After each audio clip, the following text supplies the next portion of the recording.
to segment 3 of our interview with Marni Nixon. And now we're going to be joined by David Dubov, who's playing the role of Freddie in the Quotidian Theatre production of The Dead. And David and I are just at the beginning of the process of preparing our roles. So I'll ask David if he has any particular questions for Marni, or if he wants to talk about his impressions of Freddie. So tell me, Stephen Spinella was the Freddie in your production Yes. of The Dead. So tell me a little bit about your relationship with him as an actor, and then your relationship maybe on stage with him. Well, I'm trying to recall now. I mean, you just have to love him. Sure. I mean, he's wonderfully, he's real, he's crazy because he's an actor. I mean, he's an actor because he's crazy. Yeah, I don't. But he has this feeling of being a real actor all the time, because it's always everything he says has to be based on something that's really going on, you know, and therefore I think he can be really funny because he has his own reaction to the character. He can make it come off as if he's being very serious. A truth to it. Yeah, the truth. It's wonderful. And I think it was hard for him. So he's not just, you know, a silly clown, but you have the feeling that he is reacting out of something. And always the relation he carried with him, to me anyway, he carried with him the relationship that he had with his mother, knowing that he's dissatisfying his mother. He's not doing what his mother thought he should do. And so he goofs it up to, you know, 'cause he doesn't want to deal with that, or he doesn't know what that is. I mean, this is all my imagination, you know. But this is what you observed. But this is the way I took it, you know. And then as taking it as Aunt Kate, it was like, here is this guy who's been the kind of disappointment in the family, and this clown, and for a while when he was a young kid, it was like, what do we do with him? And he's going to be at the party, he's going to break some dishes, and he's going to, you know, we got to watch him, and he's going to, and then after a while he's going to drink too much, and then we're going to send him out, and then when he goes out, he's going to, I don't know, ride a pig in the farm or something. He's going to do something stupid, so you can't really let him out. So you have to be sort of, and so then gradually as he's grown up in Kate's household, then I think she accepts him more and more, and is always surprised when he's actually saying something that might be really funny. I think Aunt Kate, I always took as what he was doing is not like it used to be like, oh, he's such a, you know, disrupting the thing, but then I'm going, oh, that's kind of funny, you know. That was my reaction to what he was. But it was always a kind of a sad character, and it was always, for me, it was kind of sad that his mother had to be so pained about the fact that Freddie wasn't just like everybody else, and so that dynamic is sort of present in the party, and but I always got a kick out of him. I think in the show I got a kick out of seeing that develop in the process of creating this character. It's not fully blown when you come into rehearsal, you know, just gradually it becomes something that you can react to, and then you can use it. Well, I can use that reaction. Either I can, well, I think I would play sometimes. Some nights I would go, you know, be like, oh, get off it, or oh, it's funny, you know, didn't matter. It just made it real. Sure. Yeah. So. Does that make sense? Absolutely, yes. That provides. I don't know how that helps you in playing the role, but provides a lot of insight. But I think that I always had the feeling that I had developed a kind of knowing kinship, that we had our moments when you would connect with me and I would connect and not be just disapproving. So it was kind of satisfying. There was some simpatico going on. And there was some, maybe a little similarity in their characters. Yeah, maybe, or you know, like you were repressed and you have to do this, and I understand that because that's the way I am. I had to be that way, but never mind, you know, something like that. There's a big scene in the show where all the characters are seated around a dinner table. And you want to talk a little bit about that, because you had mentioned that that was an extraordinary situation. It was a very extraordinary situation. It had to be, we had to sit exactly at the right angle and face a certain way. And the people, of course, were always then at the same angle to us physically. But it was staged so that some people were sitting this way. The audience is here. Some people were facing a little bit always this way.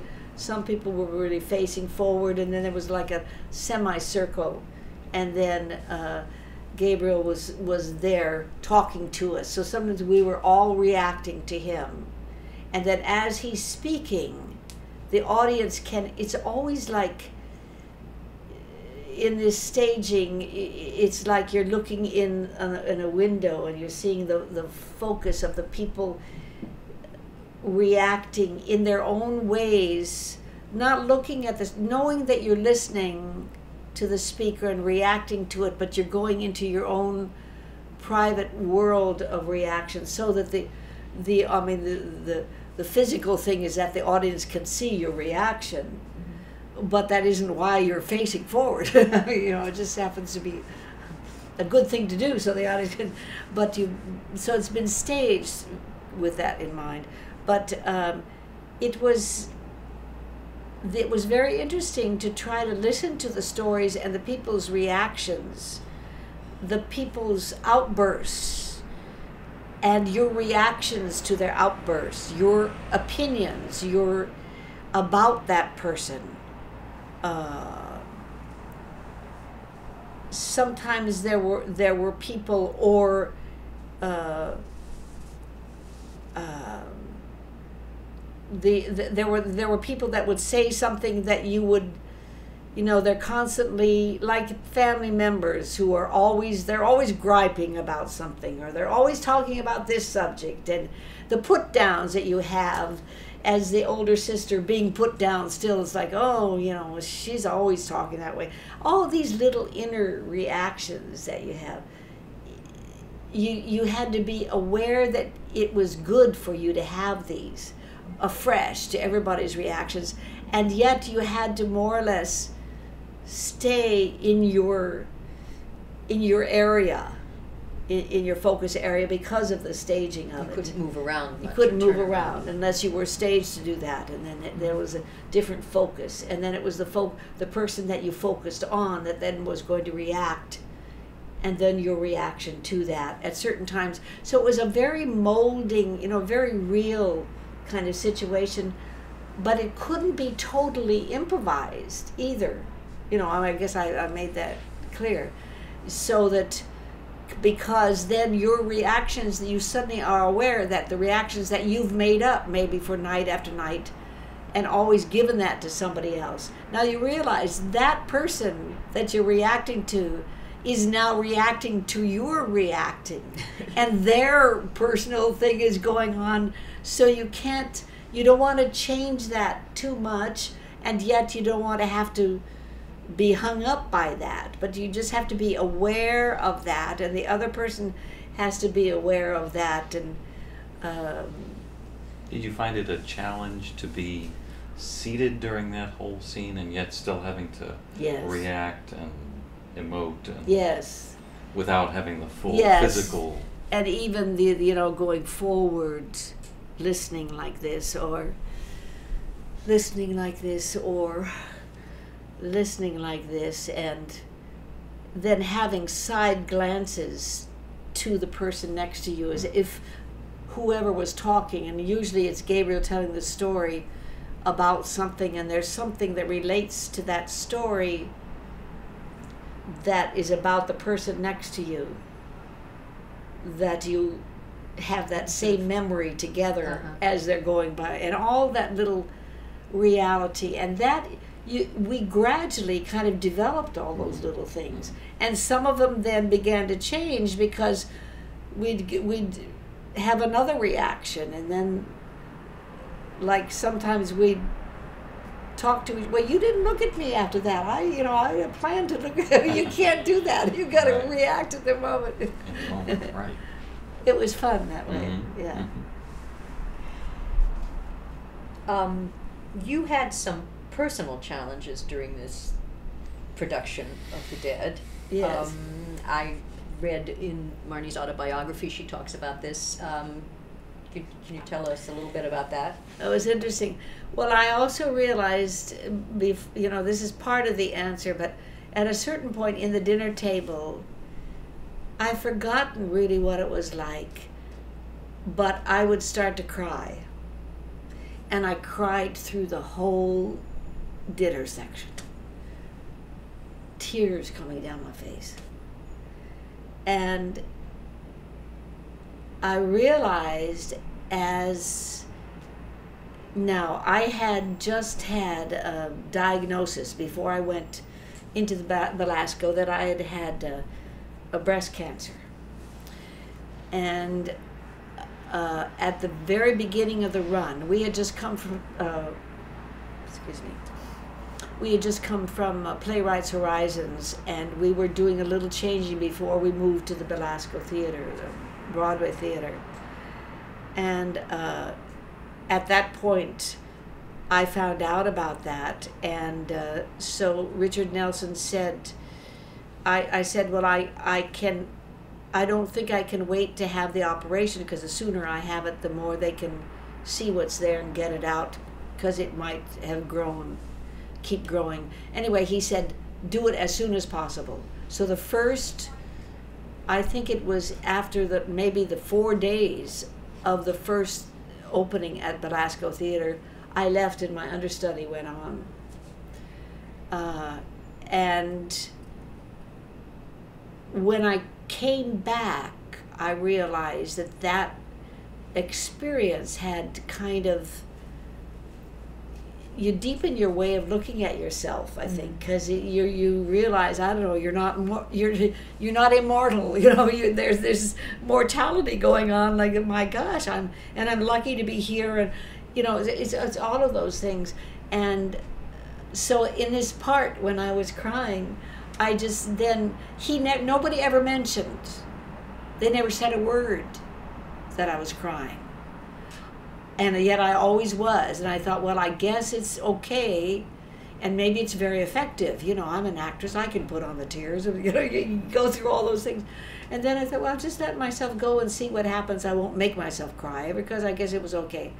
But then every night, all I had to, it was an acting thing, all I had to go was get through all those personal things, and then I could just sit there and cry, and I was very motivated all the time, and they thought I was such a great actress, you see.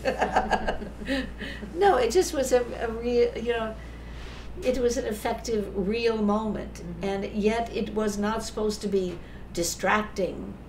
It was just whenever you looked, you saw that, and you wondered what was going on, but then you could imagine, according to the rest of her dialogue, maybe why. But it didn't matter. It was something that was deep, that was going on. And it was obviously very real. That was real, and that it was being affected. Yeah.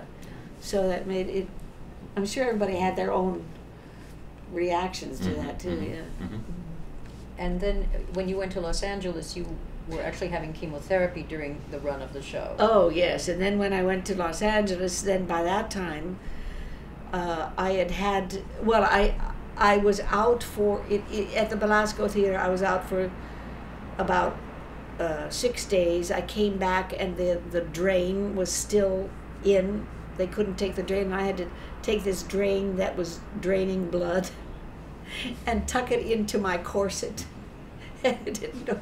Anyway, then came the the chemotherapy, and that was when I was in Los Angeles. Now, the production had moved to Los Angeles, and then I began the chemotherapy, and at that point, I would go every Monday and have this chemotherapy and come back, and gradually, as I went on for weeks and weeks at the Ahmanson Theater, I got tireder and tireder. And so I couldn't do the jigs like I used to do. So everybody was, they all knew it. All I had to do was just step aside, and then everybody would just take over and I would sit down as Aunt Kate would have, you know, why not? And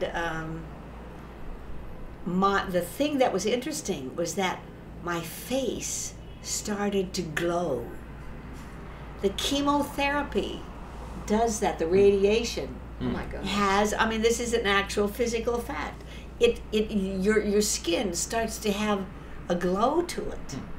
And everybody would say, well, what kind of makeup are you using? You're sitting there and you just look like you're glowing. Isn't that interesting? Like I'm radioactive. I'm radioactive. Max Factor's radioactive, yes.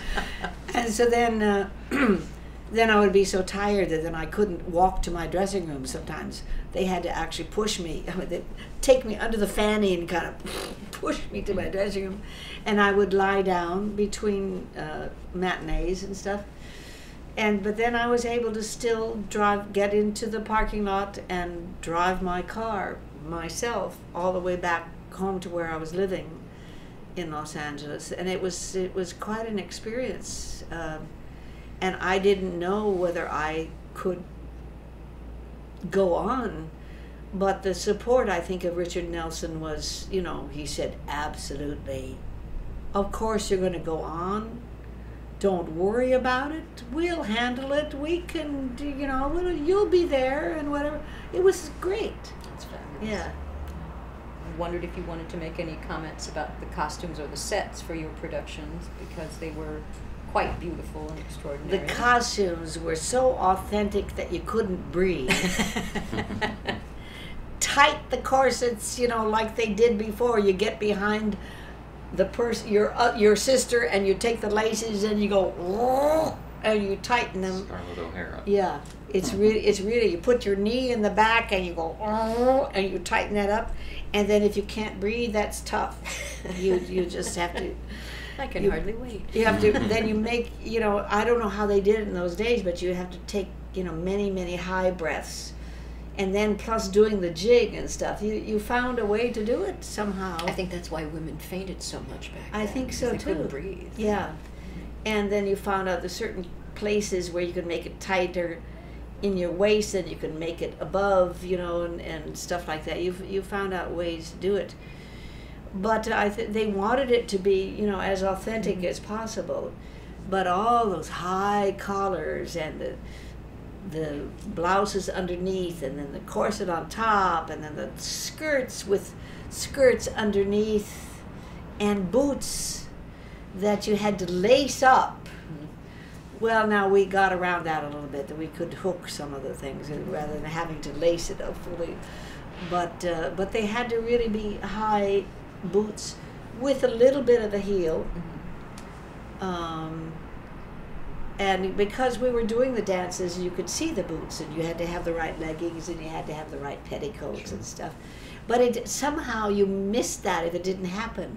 It's kind of, you got into the feeling of this is really how they acted, how they responded. It was wonderful. It made you very hot sometimes, but anyway. Oh, I did have one other question. You had mentioned earlier off camera that when you were singing the song Golden Hair at the Belasco. Well, yes, she was listening to the song. Listening to the song, sorry, listening.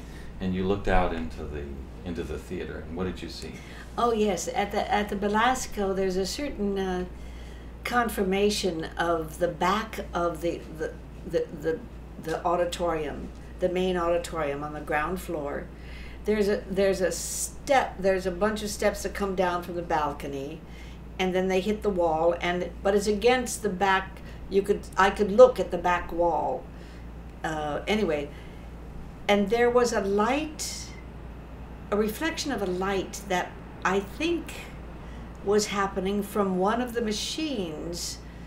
I don't know, the sound machine or something that was placed in the auditorium just a little bit to the left of that, where they were operating the lights and the sound.